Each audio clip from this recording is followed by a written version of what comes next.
여러분, 안녕하세요. 저는 서영순입니다. 올해 나이 55이고요. 결혼한 지는 꼭 30해째 되는 해였습니다.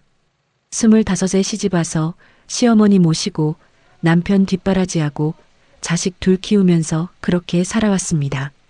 평범하게요. 아주 평범하게요. 그런데 작년 가을이었습니다. 저희 친정엄마 평생을 시장 바닥에서 좌판 깔고 김치 팔아 저 하나 키워주신 우리 엄마가 갑자기 돌아가셨습니다. 갑자기라고 하면 좀 그렇지요. 폐가 안 좋으셨던 건 알았으니까요. 그래도 그렇게 빨리 가실 줄은 몰랐습니다. 아침에 전화 받고 병원으로 달려갔는데 사흘 만에 우리 엄마는 차가운 몸이 되어 영안실로 옮겨졌습니다. 여러분, 자식 입장에서 부모 보내는 마음 겪어보신 분들은 아실 겁니다. 정신이 하나도 없습니다. 울 새도 없습니다. 빈소 차리랴, 조문객 받으랴, 음식 챙기랴, 그 와중에 친척들 챙기랴, 그 사흘 밤낮을 저는 거의 잠도 못 자고 밥도 못 먹고 그저 멍한 정신으로 견뎠습니다. 발이 나던 날 아침이었습니다. 새벽 5시쯤 됐을까요? 영구차에 우리 엄마 모시고 화장터로 가려고 검정 옷 챙겨 입는데 핸드폰이 울렸습니다. 시어머니였습니다. 야, 너 오늘이 며칠인 줄 아냐? 이 한마디로 시작된 그날의 일이 저의 인생을 완전히 뒤집어 놨습니다. 우리 엄마 발이 나는 그 자리에 시어머니가 들이닥쳐서 조문상을 두 손으로 뒤엎으셨습니다. 음식이 사방으로 튀고 술병이 깨지고 향이 바닥에 나뒹굴고 그 앞에서 우리 엄마 영정 사진은 비뚤어진 채로 저를 내려다보고 있었습니다. 그날부터 저는 30년 동안 한 번도 끊지 않았던 시어머니 용돈을 끊었습니다. 그리고 이혼 서류를 챙겨서 남편 앞에 던졌습니다. 다음 날 새벽부터 시어머니에게서 전화가 오기 시작했습니다. 1통, 2통, 5통, 10통 그날 하루 동안 무려 50통이 넘는 부재중 전화가 찍혔습니다. 지금부터 그 이야기를 들려드리려고 합니다. 시간이 좀 걸릴 겁니다. 30년이라는 시간을 2시간에 풀어놓는 거니까요. 하지만 만약 여러분 중에 혹은 여러분 옆에 평생을 참고 사는 며느리가 있다면 끝까지 한번 들어주십시오. 어쩌면 저처럼 평생을 견디기만 했던 누군가의 마음에 작은 위로가 될지도 모르니까요. 사연 시작 전 구독과 좋아요를 눌러주세요. 어디서 듣고 계신지 댓글로 남겨주세요. 그곳에 건강과 행복이 가득할 겁니다. 저는 충청도 시골에서 태어났습니다. 5남매 중 막내였는데 위로 오빠 셋, 언니 하나가 있었습니다. 아버지는 제가 7살 때 돌아가셨습니다. 농약 마시고 가셨다고 들었는데 어렸을 적엔 그게 사고인 줄 알았다가 커서야 자살이었다는 걸 알았지요. 마을에선 다 알고 있었는데 엄마만 저한테 평생 숨기셨더라고요. 아버지 돌아가시고 우리 집은 풍비박산이 났습니다. 농사짓던 땅이 좀 있었는데 사촌 큰아버지가 다 빼앗아 가셨습니다. 어린 여자가 무슨 농사를 짓느냐, 내가 맡아서 붙여주마 그러시면서요. 그 땅이 다시는 우리 손에 돌아오지 않았습니다. 엄마는 그 길로 5자식 데리고 서울로 올라오셨습니다. 청량리역 근처 단칸방에서 7식구가 살았습니다. 엄마는 새벽 4시에 일어나 청과시장에 가서 김치 재료를 떼다가 하루 종일 김치를 담그고 그걸 시장에 가져다 파셨습니다. 저녁 때는 또 식당 설거지를 하러 나가셨지요. 잠은 하루에 3시간, 4시간 그렇게 주무셨습니다. 그런데도 우리 5 형제는 다 학교를 보내셨습니다. 오빠 셋은 다 대학까지 갔습니다. 언니는 고등학교만 마치고 일찍 결혼했고요. 저는 가장 막내였는데도 엄마가 끝까지 학교를 보내주셨습니다. 상고를 다녔는데 그때 우리 집 형편의 상고도 감지덕지였지요. 학교 다니면서 야간엔 미용실에서 쉬다 일을 했습니다. 머리 감겨주고 청소하고 파마 약 풀고 그렇게 돈을 벌었습니다. 그러다가 24살에 지금 남편을 만났습니다. 직장 동료의 친구라고 소개받은 자리였습니다. 첫인상은 솔직히 별로였습니다. 키가 크지도 않았고 말도 별로 없었고 그저 평범한 회사원이었습니다. 그런데 한 가지가 마음에 들었습니다. 어머니 얘기를 하는데 정말 살갑게 하더라고요. 저희 어머니가 좀 고생을 많이 하셨어요. 아버지가 일찍 돌아가셔서요. 어머니 혼자서 저랑 누나를 키우셨어요. 저는 그 말을 듣고 눈물이 핑 돌았습니다. 우리 집이랑 너무 비슷했거든요. 아버지 일찍 돌아가시고 어머니 혼자서 자식 둘 키우셨다는 게요. 그래서 생각했습니다. 이 사람이라면 우리 친정엄마 마음도 잘 알아주겠다. 효심 있는 사람이니까 시어머니께도 잘하면 인정받겠다. 지금 생각하면 참 어리석은 생각이었지요. 하지만 그땐 그렇게 순진했습니다. 결혼 전에 시어머니 될 분을 한번 뵙고 인사를 드렸습니다. 종로 어느 한정식 집이었던 걸로 기억합니다. 시어머니는 한복을 곱게 차려입고 계셨습니다. 머리는 단정하게 쪽을 지셨고 손에는 옷반지를 끼고 계셨지요. 첫인상은 솔직히 좀 무서웠습니다. 우리 상철이는 외아들이야. 외아들이라는 게 뭔지 아냐? 우리 집대를 잇는 거야. 너 그거 명심해야 한다. 이게 시어머니가 저한테 처음으로 하신 말씀이었습니다. 옆에서 남편 될 사람은 그저 어머니 눈치만 보면서 가만히 있었습니다. 저는 그때 알아챘어야 했습니다. 이 남자가 어떤 사람인지를요. 하지만 사랑에 눈이 멀었던 건지 아니면 결혼이라는 게 다 그런 줄 알았던 건지 저는 그저 고개를 숙이며 네, 어머님하고 대답했지요. 저희 엄마는 처음엔 반대하셨습니다. 그 집은 외아들이라며? 외아들 집은 며느리가 고생한다. 시집살이가 보통 아닐 거다. 너 잘 생각해라. 그러셨지요. 우리 엄마가 평생 시장 바닥에서 별의별 며느리들 사연을 다 들어오신 분이었으니까요. 그런데 제가 끝까지 결혼하겠다고 하니까 결국 허락하셨습니다. 결혼식 날 엄마는 한복을 입고 오셨습니다. 평생 좌판 깔고 김치 팔아서 모은 돈으로 마련하신 한복이었습니다. 그런데 시어머니가 결혼식장에서 우리 엄마를 보시더니 입을 삐죽하시면서 그러시는 거였습니다. 사돈, 한복이 좀 색이 흐리네. 결혼식엔 좀 더 환한 색을 입어야 하지. 우리 엄마는 그 말씀에 얼굴이 빨개지셨습니다. 평생 처음 맞춰 입은 한복이었는데 그런데도 우리 엄마는 그저 네 죄송합니다 하고 웃으셨습니다. 그 모습을 보면서 저는 가슴이 미어졌지만 결혼식 날이라 아무 말도 못했습니다. 그게 시어머니와 친정엄마 사이에 시작된 첫 번째 균열이었습니다. 결혼하고 신혼집은 서울 변두리에 작은 빌라를 얻어서 시작했습니다. 분가는 했지만 시어머니 집과는 차로 30분 거리였습니다. 시어머니는 결혼하자마자 저에게 한 가지를 약속받으셨습니다. 매달 용돈 30만 원씩. 그건 무슨 일이 있어도 30년이 지나도 변함없어야 한다. 자식이 부모 봉양하는 건 당연한 거니까. 30만 원. 1990년대 중반에 30만 원은 적은 돈이 아니었습니다. 그때 신혼부부 월급이 100만 원 정도였으니까요. 거의 월급의 3분의 1을 시어머니께 드리는 거였지요. 친정엄마께는 한 푼도 안 드렸습니다.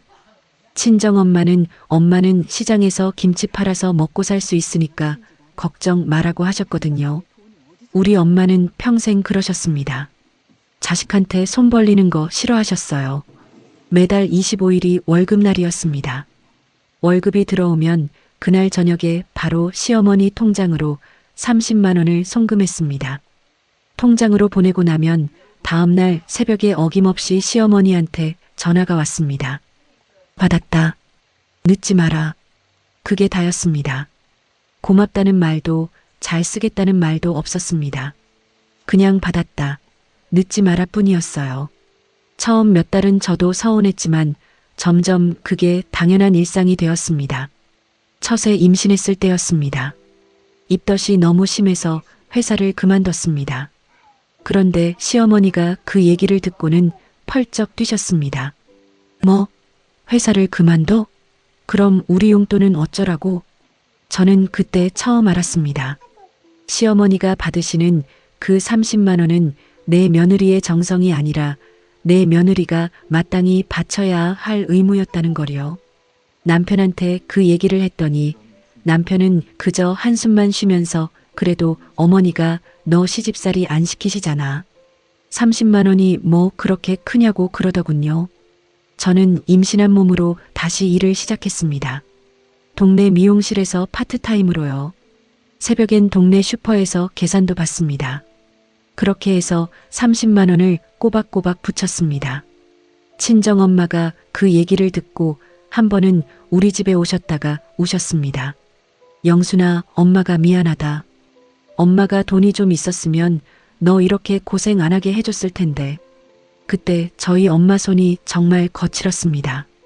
김치 양념에 매일 손을 담그시니까 손등이 다 갈라져서 피가 났습니다. 그 손으로 제 등을 쓰다듬으시는데 저는 임신해서 그런지 자꾸 눈물이 나더라고요. 우리 엄마한텐 한 푼도 안 드리면서 시어머니께는 매달 30만 원을 갖다 바치는 게 그게 너무 죄송했습니다. 큰애 지영이를 낳고 나서 시어머니가 산후조리 한 번을 안 도와주셨습니다. 내가 너 산후조리 도와주려면 손주를 봐줘야 하는데 나 그런 거 못한다. 친정엄마한테 부탁해라고 그러시면서요. 친정엄마가 그 얘기를 듣고는 시장 일을 잠시 접고 한 달 동안 우리 집에 와 계셨습니다. 한 달 동안 미역국 끓이시고 기저귀 빨아주시고 손주 안고 자장가 불러주시고 그런데 그 한 달 동안 시어머니가 우리 집에 한 번을 안 오셨습니다. 첫 손주가 태어났는데도요. 친정 엄마가 와 있는데 내가 가면 불편할까 봐라는 게 이유였습니다. 그런데 정말 그 이유였을까요? 저는 그때 알았습니다. 시어머니는 그저 우리 친정 엄마가 보기 싫으셨던 거라는 걸요. 시장에서 김치 파는 우리 엄마가 한복색이 흐리다고 핀잔을 들었던 우리 엄마가 시어머니 눈엔 그저 천한 사람이었던 거죠. 지영이가 100일이 됐을 때였습니다. 100일 잔치를 하려고 친정엄마랑 시어머니를 다 모셨습니다. 시어머니가 100일상에 차려진 떡을 보시더니 그러시더라고요. 이 떡 어디서 했냐? 가락동 떡집? 아휴, 거긴 별로던데. 우리 강남에 좋은 떡집 있는데 알려줬어야지. 그러자 우리 친정엄마가 조용히 그러시더라고요. 사돈, 이거 제가 새벽에 가서 직접 맞춘 거예요. 우리 외손주 100일이라고. 시어머니는 그 말씀을 듣고는 떡을 한 입 베어 무시더니 접시에 도로 내려놓으셨습니다. 그리고 아무 말도 안 하시고 자리에서 일어나셨어요. 내가 좀 피곤해서 먼저 갈란다. 그러시면서요. 100일 잔치는 그렇게 어색하게 끝났습니다. 저는 시어머니 가시고 나서 부엌에서 혼자 울었습니다. 친정엄마는 그 모습을 보시고는 제 어깨를 두드려 주시면서 그러셨습니다.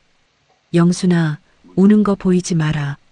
며느리 노릇한다는 게 그런 거다. 엄마도 옛날에 다 그랬어. 사람들이 다 그렇게 살아. 그땐 정말 그런 줄 알았습니다. 사람들이 다 그렇게 사는 줄이요. 둘째 민준이가 태어나고 저는 정말 본격적으로 시집살이를 시작했습니다. 시어머니가 어디 한번 아프시면 무조건 우리 집으로 오셨습니다. 병원 가야 하는데 너희 집이 가까우니까 너희 집에서 잤다 가야 하겠다. 그러시면서요. 와서 일주일이고 보름이고 머무르셨어요. 그동안 저는 시어머니 식사 챙기랴, 두 아이 보랴, 시어머니 옷 빨아드리랴, 시어머니 약 챙기랴 정말 잠을 한 시간도 제대로 못 잤습니다.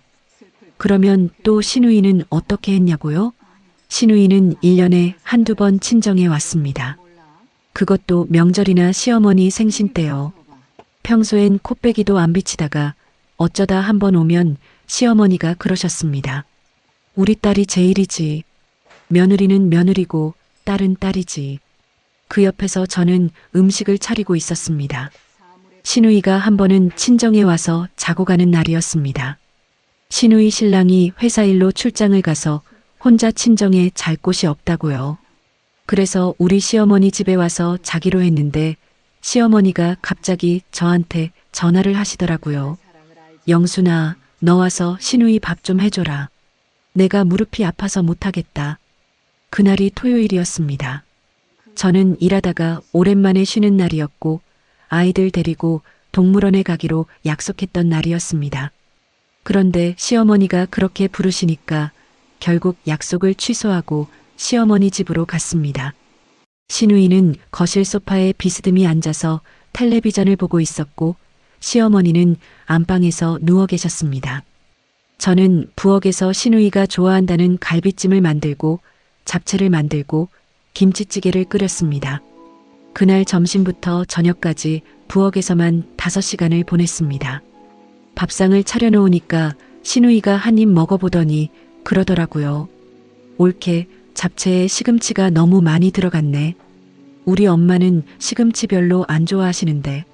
저는 그 자리에서 또다시 잡채를 만들었습니다. 그날 집에 돌아오니까 밤 11시였습니다. 우리 아이들은 동물원 못 간다고 울다 지쳐서 잠들어 있었습니다. 그 모습을 보면서 또 한 번 가슴이 찢어졌지요. 하지만 저는 그저 참았습니다. 시어머니가 그러니까요. 여자가 시집가면 시집 식구가 우선이지 자기 자식이야 자기가 알아서 크는 거 아니냐. 그런 식의 일이 한두 번이 아니었습니다.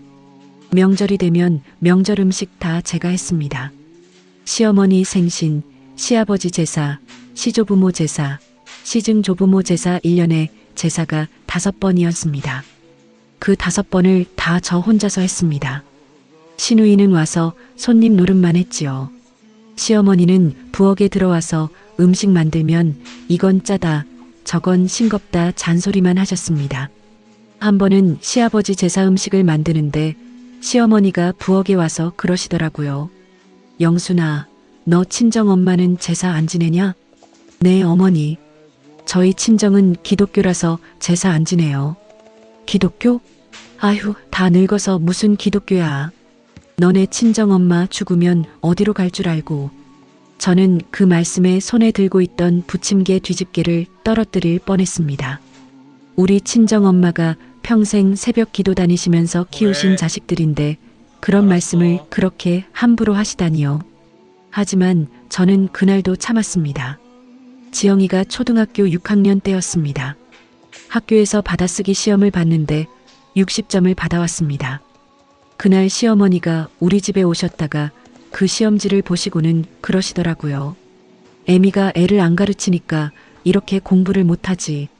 우리 상철이 어릴 땐 다 100점이었는데. 저는 그날 밤 지영이 방에 가서 같이 누웠습니다. 지영이가 잠든 줄 알았는데 갑자기 그러더라고요. 엄마, 할머니는 왜 자꾸 엄마한테만 뭐라고 그래? 저는 그 말에 가슴이 무너졌습니다. 그때 지영이가 13살이었습니다. 13살짜리 아이가 그걸 느끼고 있었던 거예요. 저는 그저 지영이 머리를 쓰다듬으면서 할머니가 원래 좀 그러시는 거야. 너는 신경 쓰지 말라고만 말해줬습니다. 하지만 그날 이후로 지영이는 할머니를 좋아하지 않게 됐습니다. 어쩔 수 없는 일이었지요. 그런 식으로 30년이 흘렀습니다. 매달 25일이 되면 어김없이 30만 원을 시어머니께 송금했고 명절마다 며느리 노릇을 했고 시어머니 생신엔 무릎 꿇고 절하면서 한복 한 벌이나 현금 봉투를 따로 챙겨드렸습니다. 시어머니가 입원하시면 병원에 가서 똥기저귀 갈아드리고 머리 감겨드리고 발 닦아드렸습니다. 그래도 시어머니 입에서 고맙다는 말은 한 번도 들어본 적이 없었습니다. 남편이요? 남편은 그저 어머니 편이었습니다. 제가 가끔 너무 힘들어서 여보, 어머니 너무 심한 거 아니에요? 라고 하면 남편은 한숨을 푹 쉬면서 그러더라고요. 영순아, 우리 엄마가 평생 혼자서 나랑 누나 키우신 분이야. 좀 별나신 게 당연한 거지. 네가 좀 더 참아. 남편이 한 번도 시어머니 앞에서 제 편을 들어준 적이 없었습니다. 단 한 번도요. 그게 30년이었습니다. 친정엄마는 그 사이에 점점 늙으셨습니다. 70을 넘기시고는 시장 일도 그만두셨지요. 큰오빠가 모시고 살게 됐는데 큰오빠 부부도 둘 다 직장 다니느라 친정엄마가 거의 혼자 지내셨습니다. 저는 일주일에 한 번씩은 친정에 가서 김치 담가드리고 청소해드리고 같이 시간을 보냈습니다. 친정엄마가 그 시간을 제일 좋아하셨어요. 영순아, 너 시집에서 고생 안 하지? 응? 엄마는 만날 때마다 그것부터 물으셨습니다. 저는 매번 웃으면서 엄마 나 잘 지내. 걱정 말라고 했지요. 시집살이 얘기는 한 번도 안 했습니다. 우리 엄마 마음 아프시게 하기 싫어서요. 그런데 엄마는 다 알고 계셨던 것 같습니다. 어느 날 제 손을 잡으시면서 그러시더라고요. 영순아, 엄마가 미안해. 엄마가 너를 그 집에 시집 보내서. 그 말씀에 저는 엄마 무릎에 얼굴을 묻고 한참을 울었습니다. 작년 봄이었습니다. 친정엄마가 갑자기 기침을 심하게 하시기 시작하셨습니다. 병원에 모시고 갔더니 폐에 종양이 있다고 그러더라고요. 폐암 3기였습니다. 의사 선생님이 그러시더라고요. 1년 정도 보세요. 저는 병원 복도에서 주저앉아서 울었습니다. 그날 집에 와서 남편한테 얘기했습니다. 여보, 우리 엄마가 폐암이래요. 의사가 1년이래.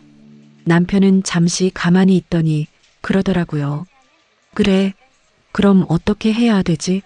일단 어머니께도 말씀드려야 하나? 저는 그 말에 가슴이 철렁했습니다. 친정엄마가 폐암이라는 소리에 남편 입에서 나온 첫마디가 시어머니께 말씀드려야 하나라뇨. 하지만 어떻게 하겠습니까? 시어머니께도 알려야 하긴 하지요. 다음 날 시어머니 집에 가서 말씀을 드렸습니다. 어머니, 저희 친정엄마가 폐암 진단을 받으셨어요. 1년 정도 사실 거라고 하시네요. 시어머니가 그러시더라고요. 아유 그래, 안 됐다. 그런데 너 그 와중에도 우리 용돈은 꼬박꼬박 붙여야 한다. 알지? 저는 그날 시어머니 집에서 나와서 지하철역까지 가는 동안 한마디도 못했습니다. 친정엄마가 시한부 판정을 받았는데 첫마디가 용돈 붙이라는 말이라뇨.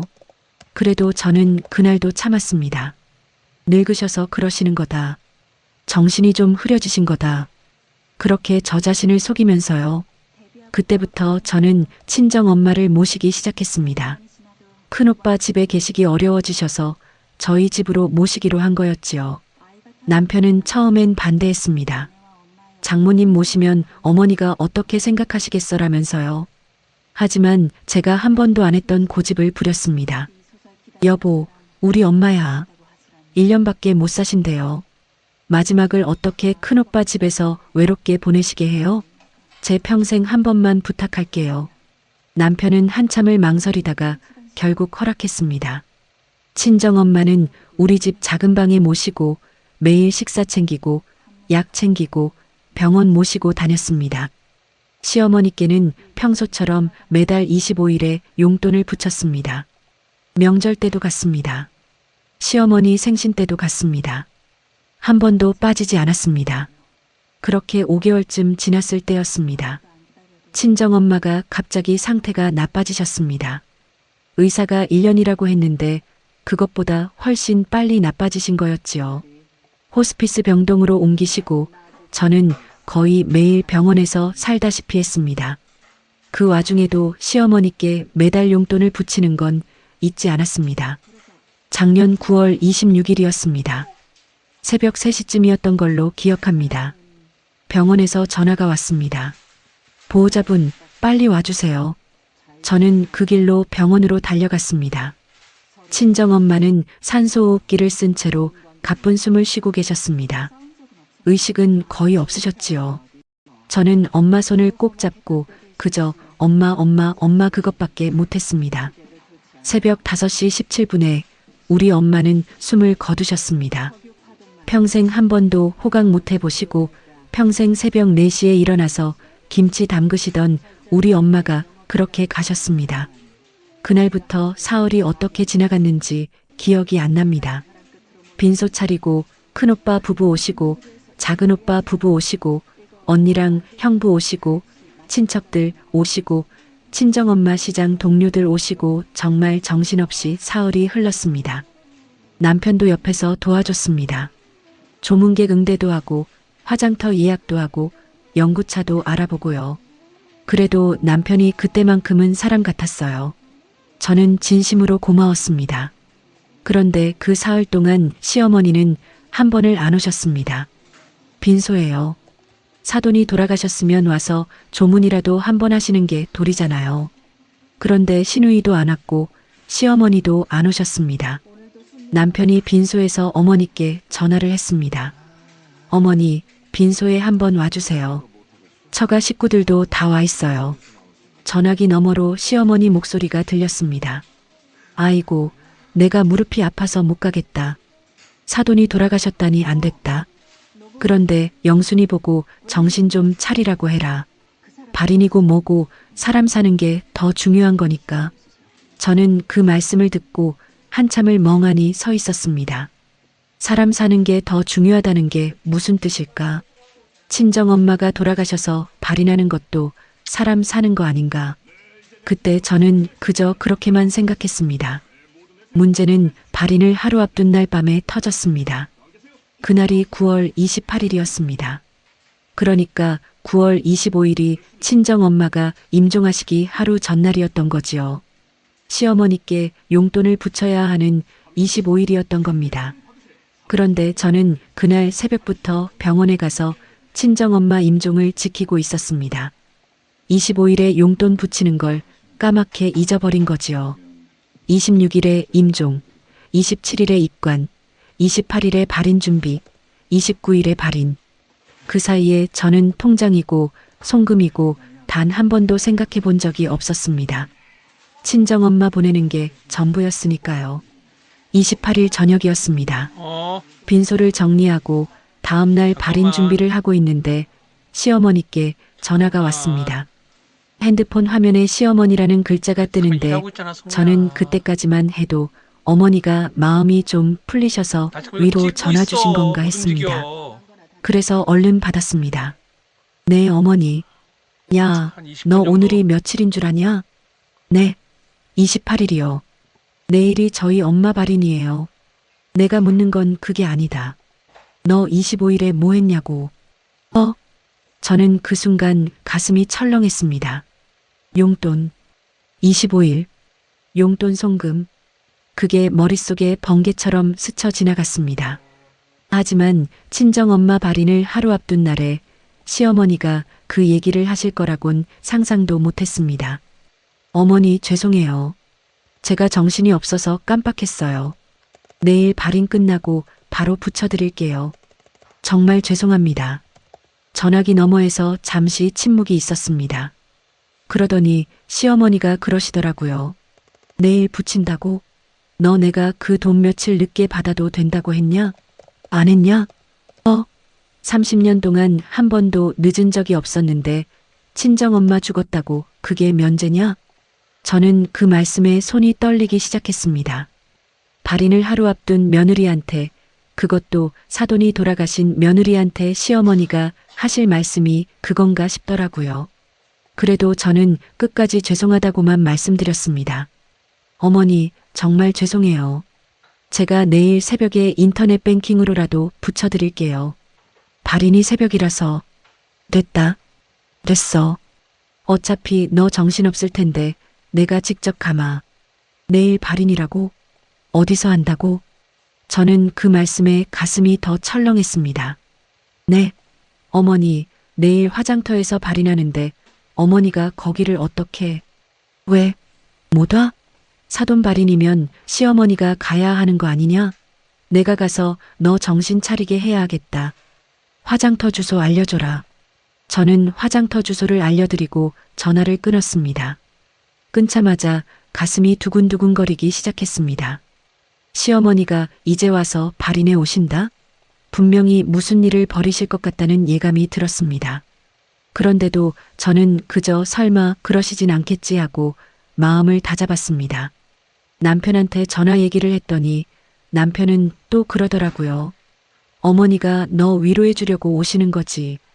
그렇게 나쁘게만 보지 마라. 저는 그 말에 정말 분이 치밀어 올랐습니다. 시어머니 입에서 첫 마디가 내가 그 돈 며칠 늦게 받아도 된다고 했냐였는데 그게 위로하러 오시는 분의 입에서 나올 말씀이냐고요. 하지만 그날 밤도 저는 참았습니다. 다음 날이 발인이니까요.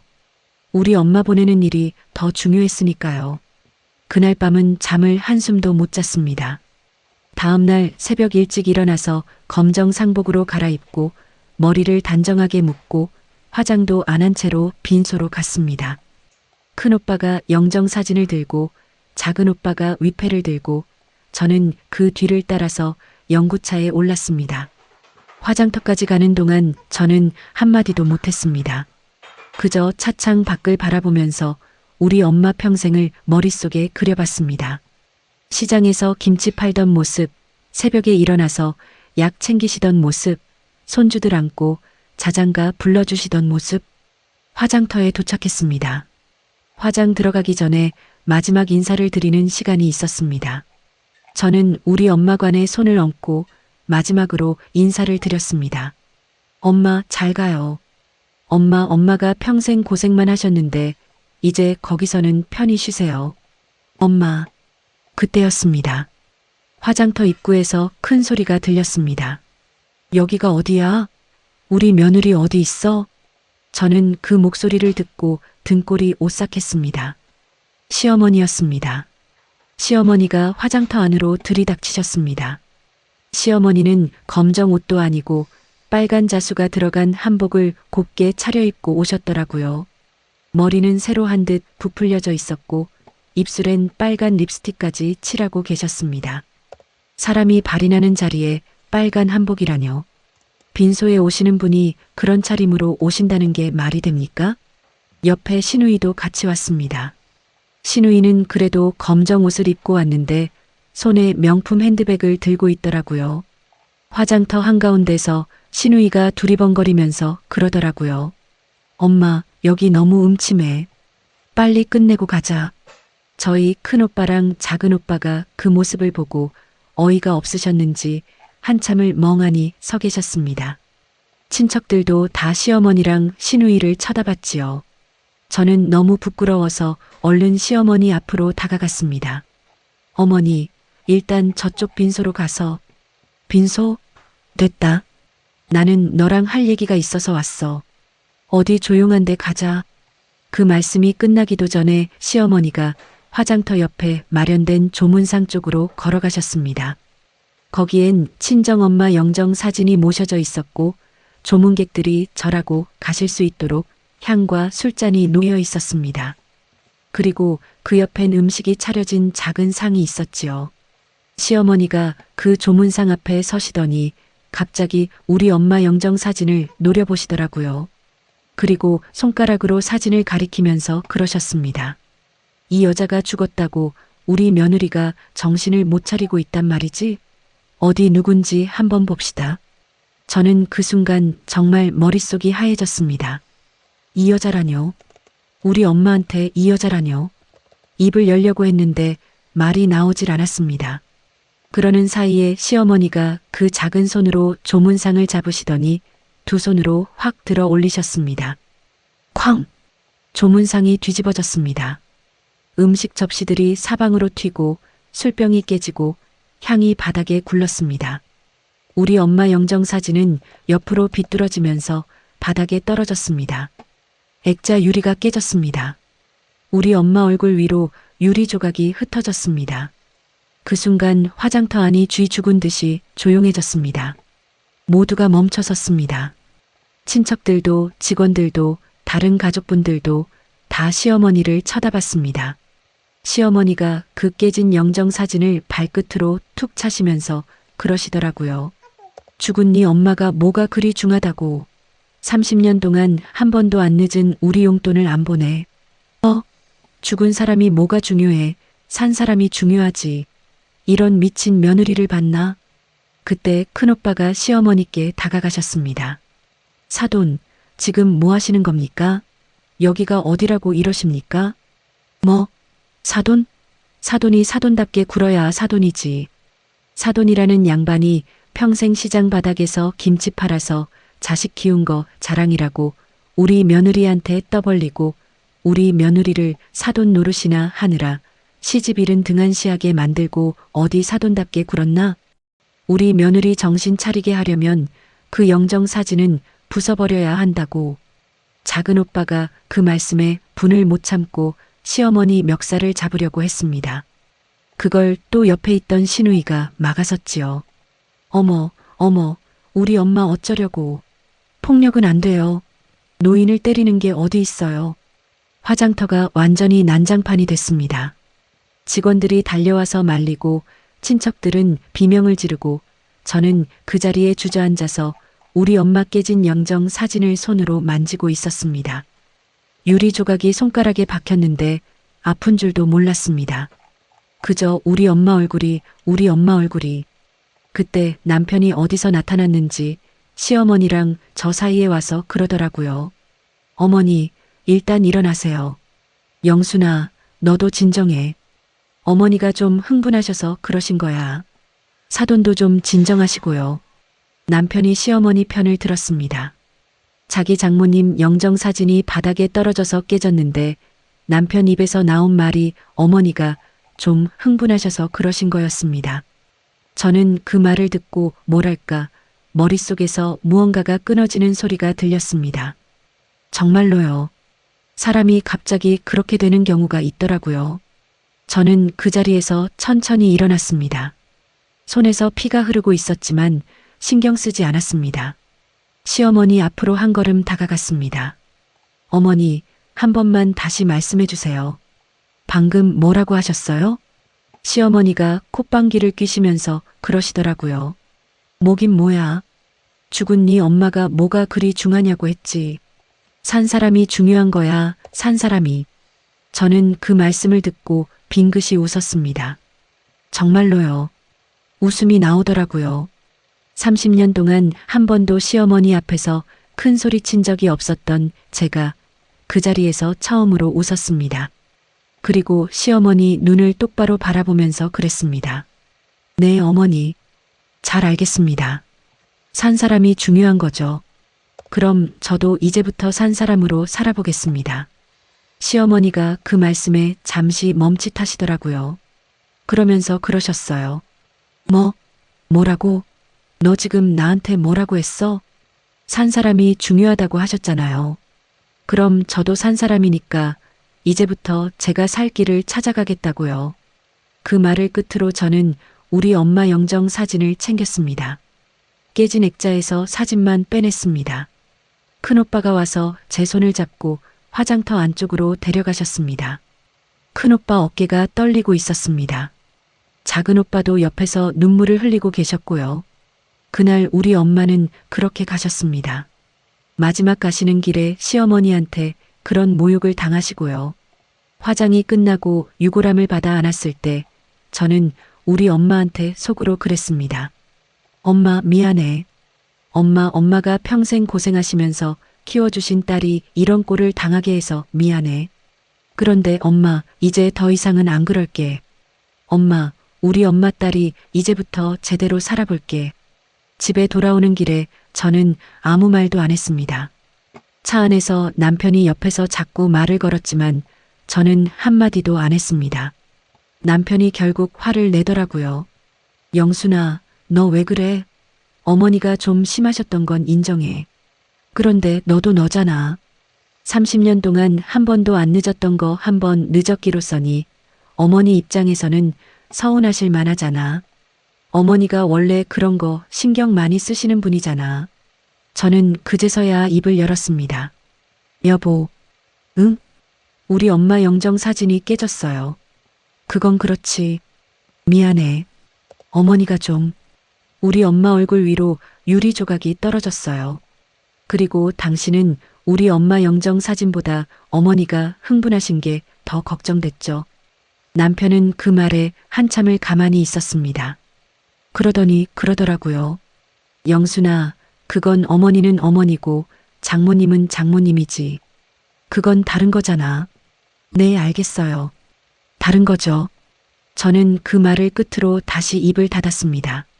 집에 도착하니까 우리 큰애 지영이가 기다리고 있었습니다.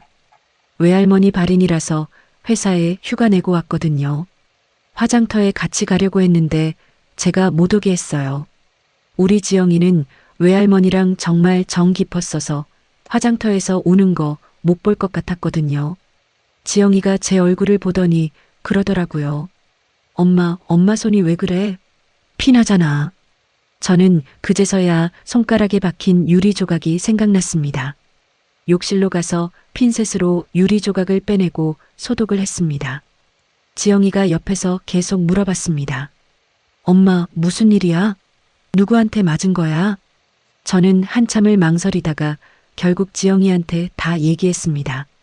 시어머니가 화장터에 오신 것, 조문상을 엎으신 것, 외할머니 영정 사진이 깨진 것, 아빠가 어떻게 반응했는지까지요. 지영이가 그 얘기를 듣더니 한참을 울었습니다. 그러더니 그러더라고요. 엄마, 이혼해. 엄마, 30년이야. 엄마 30년 동안 그 집에 시집살이 했잖아. 그 30년이 어떻게 보상되겠어? 그래도 외할머니가 살아계셨을 때까진 외할머니 때문에 참은 거 다 알아. 그런데 외할머니도 가셨고 우리도 다 컸어. 엄마, 이제 엄마 인생 살아. 저는 지영이를 안고 한참을 울었습니다. 우리 딸이 그렇게 말해주는데 정말 마음이 무너지더라고요. 그날 저녁 민준이도 군대 후임병 결혼식 갔다가 돌아왔습니다. 민준이한테도 다 얘기했습니다. 민준이가 한참을 가만히 있더니 그러더라고요. 엄마, 누나 말이 맞아요. 엄마, 이혼해요. 저도 누나도 다 어른이에요. 엄마 걱정 안 해도 돼요. 엄마 인생 사세요. 그날 밤 저는 잠을 한숨도 못 잤습니다. 30년이라는 시간을 어떻게 정리해야 하나, 어떻게 마무리해야 하나, 그것만 생각했습니다. 새벽 5시쯤 됐을까요? 저는 거실에 나와서 노트북을 켰습니다. 그리고 인터넷 뱅킹에 접속했습니다.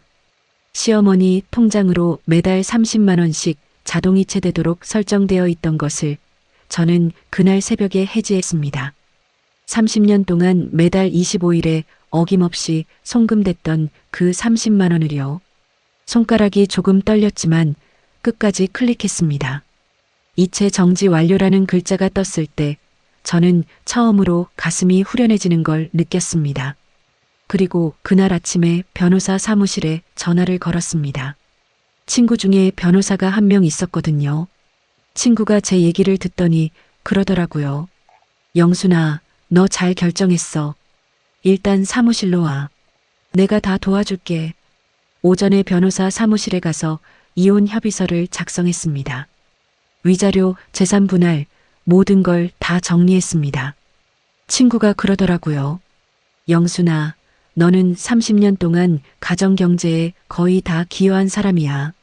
너는 위자료 받을 자격이 있어. 저는 위자료까진 안 받고 싶었는데 친구가 끝까지 받으라고 해서 결국 받기로 했습니다. 친구가 그러더라고요. 너 그 돈 안 받으면 30년 시집살이가 헛것이 돼. 받아둬. 그게 너의 30년이야. 오후에 집에 와서 이혼 서류를 식탁 위에 올려놨습니다. 남편이 회사에서 돌아오기를 기다렸습니다. 저녁 7시쯤에 남편이 들어왔습니다. 식탁 위에 놓인 서류를 보고는 한참을 가만히 서 있더라고요. 이게 뭐야? 이혼 서류예요. 장난해? 영순아, 너 진짜 1억이야? 여보, 저 진심이에요. 30년 살았는데 어머니 영정사진 깨진 자리에서 당신이 시어머니 편을 드는 걸 본 순간 저는 이미 이후 결혼을 끝내기로 마음먹었어요. 영순아, 어머니가 좀 흥분하셔서 그러신 거지. 너 진짜 이혼할 거야? 네, 할 거예요. 위자료는 협의서에 다 적혀 있어요. 집은 제가 가질게요. 그동안 대출 이자 다 제가 갚았으니까. 당신은 별장 가져가시고 차도 가져가시고요. 적금도 반반 나누는 걸로 했어요. 변호사 친구가 다 정리해줬어요. 남편이 그제서야 사태의 심각성을 깨달은 것 같았습니다. 식탁 의자에 털썩 주저앉으면서 그러더라고요. 영순아, 이러지 마라. 어머니께 사과하라고 할게. 그러면 되잖아. 여보, 사과? 사과로 우리 엄마 영정 사진이 다시 멀쩡해져요? 사과로 30년이 보상돼요? 영순아. 그리고 한 가지 더 알려드릴 게 있어요. 어머니께 매달 보내드리던 30만 원, 오늘 새벽에 자동이체 해지했어요. 다음 달부터는 한 푼도 안 갈 거예요. 남편이 그 말에 벌떡 일어났습니다. 뭐? 너 정말 1억이야? 어머니 용돈을 어떻게 끊어? 여보, 30년 동안 매달 30만 원씩 보냈어요. 30만 원 곱하기 12개월 곱하기 30년이면 1억 800만 원이에요. 1억 800만 원을 그동안 어머니께 드렸다고요. 그게 적어요? 더 드려야 해요?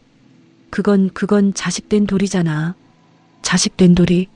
여보, 그건 당신의 돌이지 제 돌이는 아니에요. 어머니가 당신 어머니지 제 어머니는 아니잖아요. 그동안 제가 며느리로서 도리를 다한 거예요. 이제 며느리가 아니면 도리도 없어요. 남편은 한참을 그렇게 식탁 의자에 앉아서 가만히 있었습니다. 그러더니 결국 그러더라고요. 영순아, 한 번만 다시 생각해주라. 응? 어머니가 워낙 별나신 분이잖아. 너도 알잖아. 한 번만.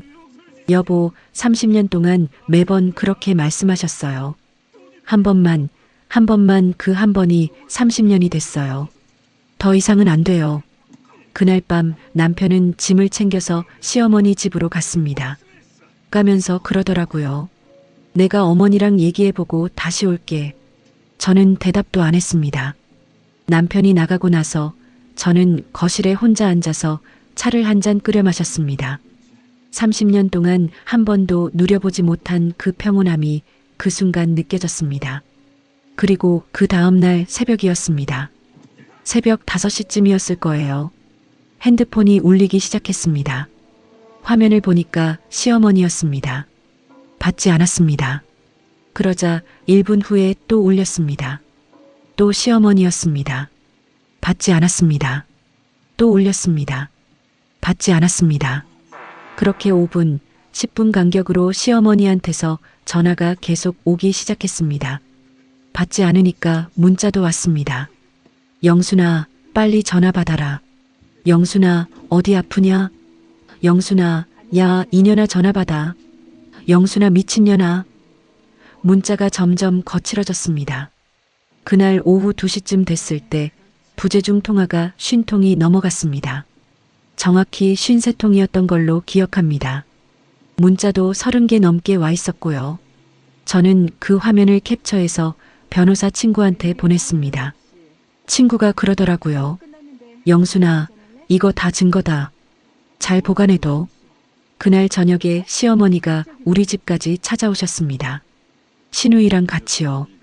초인종을 막 누르면서 그러시는 거예요. 영순아, 영순아, 문 열어. 야, 너 시어머니가 왔는데 문도 안 열어?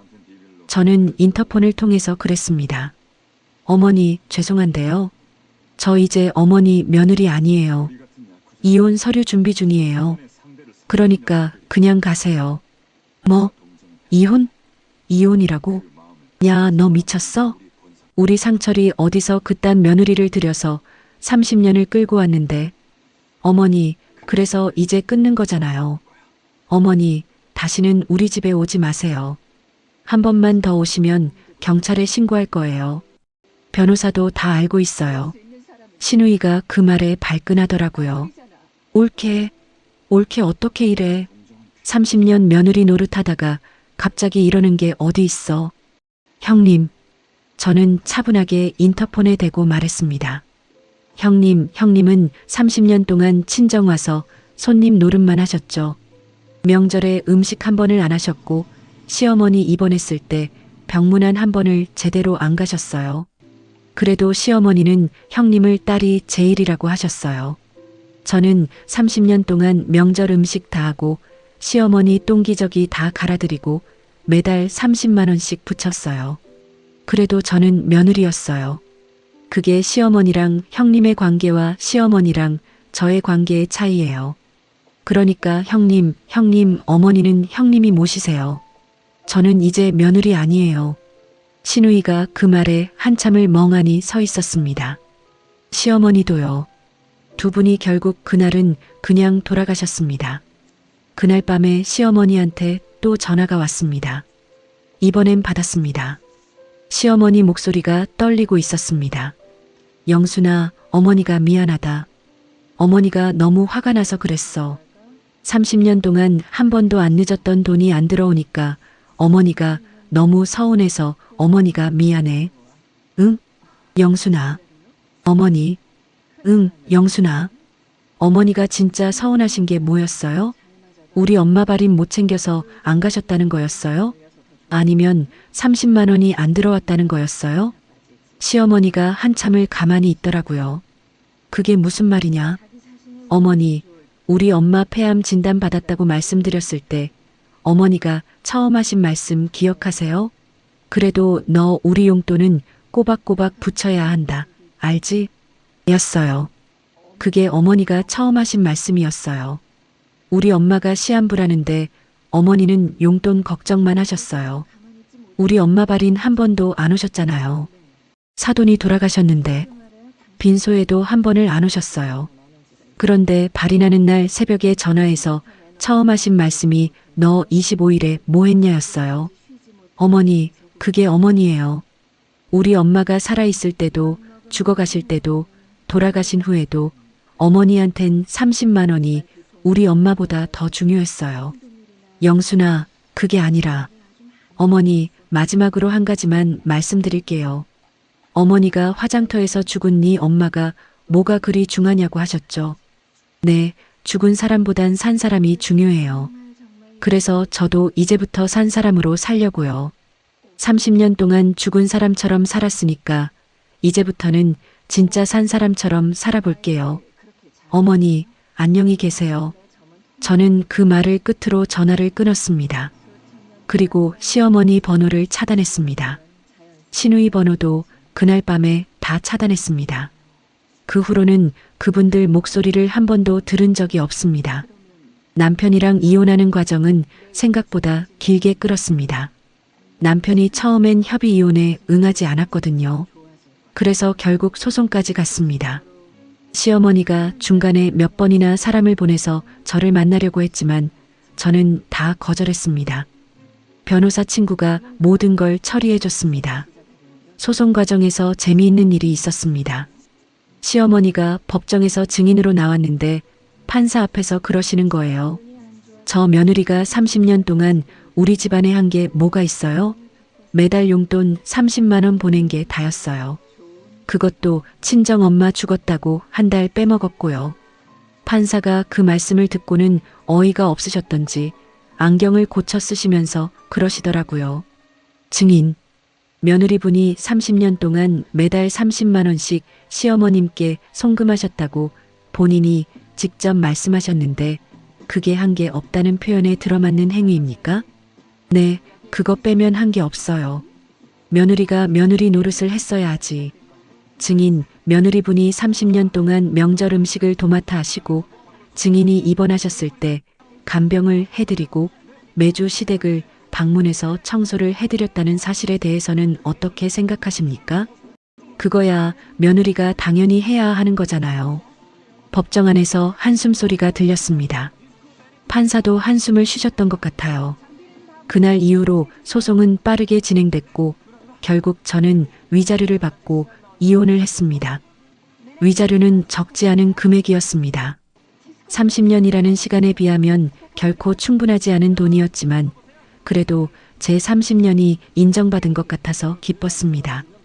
이혼이 확정된 날 저는 집에 와서 우리 엄마 사진을 거실에 놓고 그랬습니다. 엄마, 끝났어. 엄마 딸이 이제 자유로워졌어. 엄마, 보고 있어? 그날 밤에 우리 엄마가 꿈에 나오시더라고요. 시장에서 김치 팔던 그때 모습 그대로요. 우리 엄마가 웃으시면서 그러시더라고요. 영순아, 잘했어. 엄마가 못해줘서 미안했는데 너 스스로 잘 해냈네. 우리 영순이가 자랑스러워. 저는 그 꿈에서 깨어나서 한참을 울었습니다. 30년 동안 한 번도 흘려보지 못한 후련한 눈물이었습니다. 여러분, 지금 저는 55살입니다. 이혼한 지 1년이 좀 넘었습니다. 큰애 지영이는 결혼해서 분가했고 둘째 민준이는 직장 다니면서 한 달에 한 번 정도 저랑 같이 식사를 합니다. 저는 작은 가게를 하나 열었습니다. 우리 친정엄마가 시장에서 김치 파시던 거 보고 자랐으니까요. 동네 어귀에 작은 김치 가게를 하나 냈습니다. 우리 엄마 손맛 그대로 재현해서요. 가게 이름은 정심김치입니다.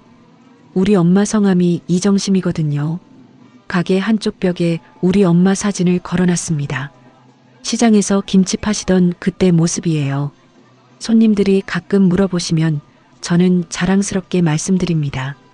우리 엄마예요. 평생 시장에서 김치 파셔서 저 키우신 분이에요. 가게가 잘 됩니다. 우리 엄마 손맛이 그대로 살아있어서 그런가 단골 손님들도 많이 생겼습니다. 저는 이제 새벽 4시에 일어나서 김치를 담급니다. 우리 엄마가 그러셨던 것처럼요. 새벽에 양념을 만들면서 가끔 우리 엄마 생각이 납니다. 그러면 그냥 빙긋이 웃습니다.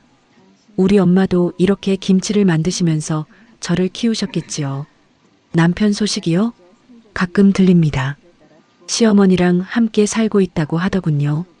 시어머니는 이제 거동이 불편하셔서 거의 누워만 계신다고요. 시누이는 한 달에 한 번 정도 친정에 들른다고 합니다. 그게 시누이가 평생 해온 딸 노릇의 전부예요. 그리고 시어머니께 그 30만 원을 못 받게 되니까 시어머니가 시누이한테 손을 벌리신다고 하더라고요. 시누이가 그것 때문에 시어머니랑 자주 다툰다고요. 저는 그 얘기를 들으면서 그냥 빙긋이 웃었습니다. 30년 동안 며느리가 했던 일을 이제 딸이 좀 해보시는 거지요. 여러분, 제가 이 이야기를 들려드리는 이유는요. 누군가를 비난하려는 게 아닙니다. 시어머니를 욕하려는 것도 아니고 남편을 욕하려는 것도 아닙니다.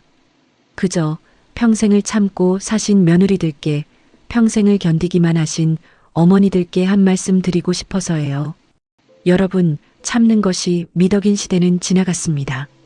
견디는 것이 사랑인 시대도 지나갔습니다. 자기 자신을 잃어가면서까지 누군가를 위해 사는 건 그건 희생이 아니라 자기 학대예요. 우리 어머니들은 그렇게 살아오셨지만 우리는 그렇게 살 필요가 없어요. 만약 여러분 중에 혹은 여러분의 따님이, 며느님이, 친구가 평생을 참고 견디며 살고 있다면 한 번만 손을 잡아주세요. 그리고 그러세요. 당신 그동안 정말 고생 많았어요. 이제는 당신을 위해서 살아도 돼요. 그 한마디면 충분합니다. 그 한마디가 누군가에게는 30년을 견디게 한 무게를 내려놓게 해줄 수도 있으니까요. 저는 매일 아침 가게 문을 열기 전에 우리 엄마 사진을 한번 바라봅니다.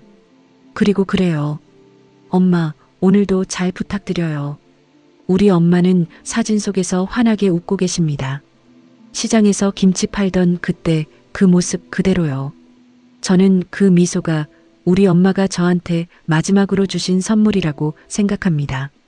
여러분, 오늘도 견디고 계신 모든 분들 정말 수고 많으셨습니다.